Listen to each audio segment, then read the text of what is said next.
கெட்ட வார்த்தை சொல்லி வளர்க்காதீங்க பிள்ளைகளை. வசை சொற்கள் குழந்தைகளின் ஆளுமை தன்மையை குறைக்கிறது. சைக்காலஜி. பிரபஞ்ச சக்தி ரொம்ப அற்புதமானது. எனக்கு தெரியல உங்க வீட்டுல ஏன் அந்த குழந்தை வந்து பிறந்திருக்குன்னு. என் வீட்டுல பிறந்திருக்கலாம்ல, அது ஏன் உங்க வீட்டுக்கு வந்து பிறந்திருக்கு? இயற்கை, இறைவன், இந்த பிரபஞ்சம் உங்களையும் உங்கள் கணவனையும் உங்களையும் உங்கள் மனைவியையும் இந்த குழந்தைக்கான பொறுப்பாக தேர்ந்தெடுத்து இருக்கிறது என்பதனை மட்டும் நீங்கள் மனதில் நினைச்சுக்கிட்டு அந்த குழந்தையை அணுகுங்க. இனிமேல் 12 பேர் சீடர் கொண்ட ஒருத்தர் எப்ப பார்த்தாலும் சீடர்களை திட்டிக்கிட்டே இருப்பாராம். 12 சீடரை வச்சுட்டு திட்டிக்கிட்டே இருப்பானா ஒரு குரு.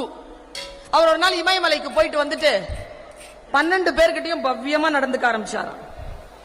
என்னன்னு கேட்டா, இமயமலையில ஒரு நாள் தூங்கிட்டு இருக்கும் போது ராத்திரி சிவன் வந்திருக்கிறாரு கனவுல. என்ன தேடி ஏன்பா நீ இமயமலைக்கு வந்த? உன் 12 சீடர்ல ஒருத்தன் தான்ப்பா நானு. யாரையும் அதுக்கப்புறமா அவர் வந்து திட்டதே இல்லை. யார் சிவன்னே தெரியாது.